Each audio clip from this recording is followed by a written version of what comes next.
Hello, this is Todd Luck, and this is a review of Masters of the Universe Revelation number 2 by Dark Horse Comics. So this is the second in a 4-issue miniseries that is a prologue to the Masters of the Universe Revelation animated series on Netflix, and you can watch that right now, or at least the first part of it right now on Netflix. And so let's take a look at this cover. It is absolutely gorgeous. I love these painted covers on this mini-series. They just look terrific. Skeletor looks great. This issue is an origin for Skeletor. He-Man doesn't appear in the issue, but you know, it's still cool to see him on the cover. So I'm going to do a non-spoiler review on the issue, and then we're going to do a spoiler section, and I'm going to give you my thoughts on this version of Skeletor's origin. So I still think that this art is a complete mismatch to this series. It just doesn't look anything like the animated series at all. I mean, the artist does try to capture that look, but the overly simplified art style and stylization just doesn't work with the Masters of the Universe Revelation animated style. However, I think the artwork definitely gets better later in the issue. Like this, I mean, you know, if I ignore the stylization on characters like Evil Lyn here, this is actually a really solid splash page. So it definitely does get a bit better as the issue goes along. The writing in this issue is also a lot better than the first issue. The miniseries, I mean, the plot's not particularly strong. It's essentially a series of exposition dumps that are leading into how Skeletor knew about the secrets of Grayskull in the first episode of the animated series. But what happened with this issue is that it is actually an interesting exposition dump. Skeletor's origin feels like a story as opposed to illustrated plot notes, and it's actually really interesting and engaging and a different version of his backstory than we've ever seen before, and a lot more entertaining than the one-shot DC put out with the origin of Skeletor a few years ago. So even though I thought the first issue was just a badly put together comic book, this one is actually pretty entertaining and is actually really interesting, especially if you're a Masters of the Universe fan and you want to see a different take on Skeletor's origin. Especially if you have a lot of background with this franchise, you're going to really geek out about the deep cut that they make in this origin. So I do recommend this second issue. Now, we're going to go into our spoiler section. So if you don't want the issue spoiled and you don't want to know what Skeletor's origin is in Revelation, please stop now. But otherwise, let's get going. And I thought this was made obvious in the animated series, but just in case you needed confirmation, yes, Evil Lyn and Skeletor are romantically interested in each other. Now, how much of that is sincere love for each other and how much of that is just them using each other has always been an interesting question with these characters, and we'll get Evil Lyn's backstory next issue. And so for the origin of Skeletor, they actually went back to the earliest mini-comics, to the first origin ever given for this character, and went with that. So he is from another dimension where he is trying to conquer other worlds for his people, and he's already conquered worlds and stuff before he even gets to Eternia. So this is a huge surprise considering his identity as Keldor, Randor's brother, has been canon for a long time. So it's kind of cool to see them go back to this.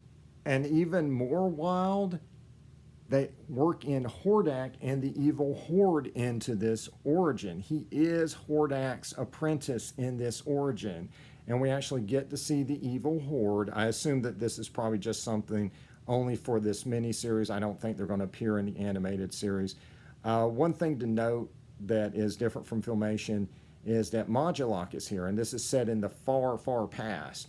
So in the Filmation cartoon, Modulok actually started out as an Eternian scientist, and we got to see him transform himself into this creature and go to Etheria to serve the Horde. So here, Modulok is here before Skeletor even joins the Horde. So that's a little bit different.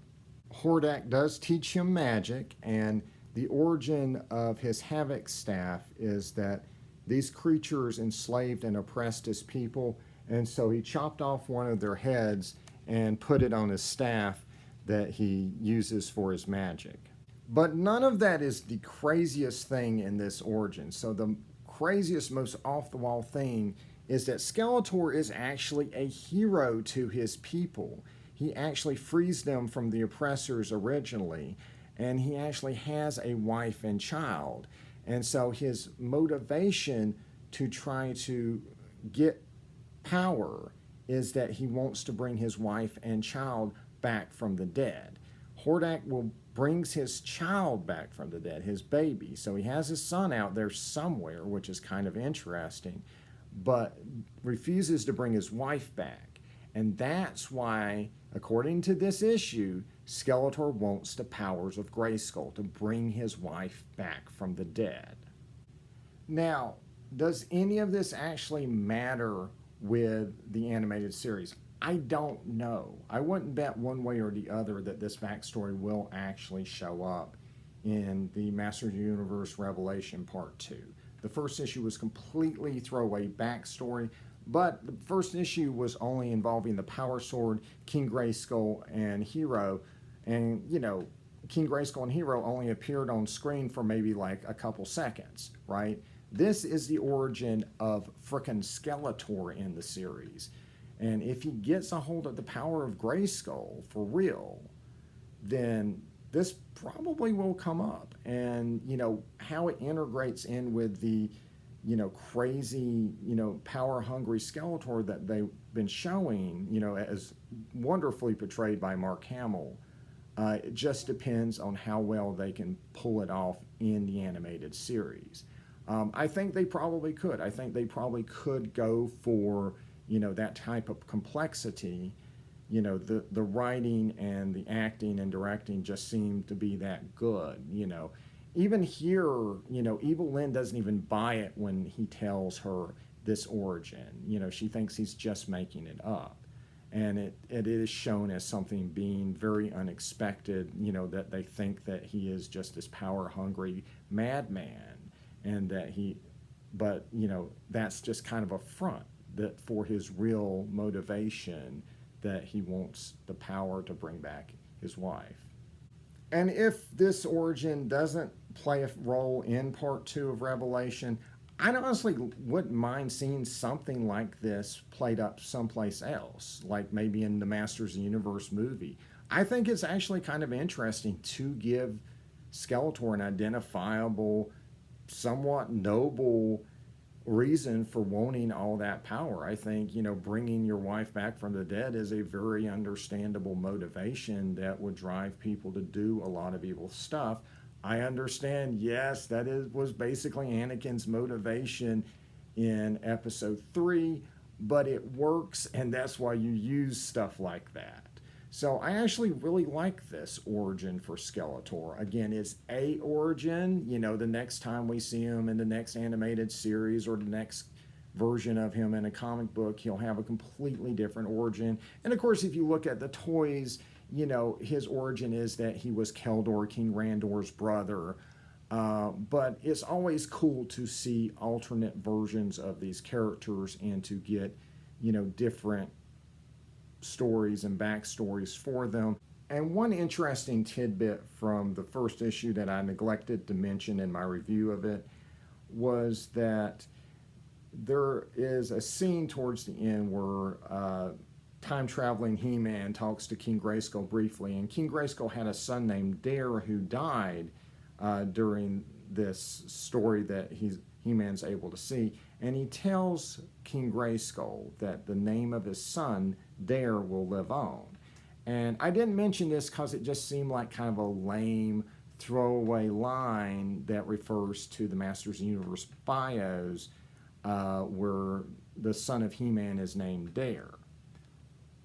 But having seen the first part of Revelation and seen how many things that they go through, that we've never seen in animation before. We have all these things on our checklist that we can check off: Skeletor having an army and all this stuff that they're doing. I sort of wonder if that may be set up for part 2, if at some point, maybe in a flash forward or time travel or a vision or something, at some point we will see King He-Man in the future with his son Dare. I'm kind of hoping for that. I think that would be really cool. But regardless, I'm really looking forward to Masters Universe Revelation Part 2 on Netflix. And I'm actually interested to see what these guys can do with Evelyn's origin next issue. It is not a perfect miniseries. It is deeply flawed, as most Masters Universe comics are. But I actually enjoyed this one, and I will take my victories where I can get them. All right, that's it. Like and subscribe for more videos. And until next time, good journey.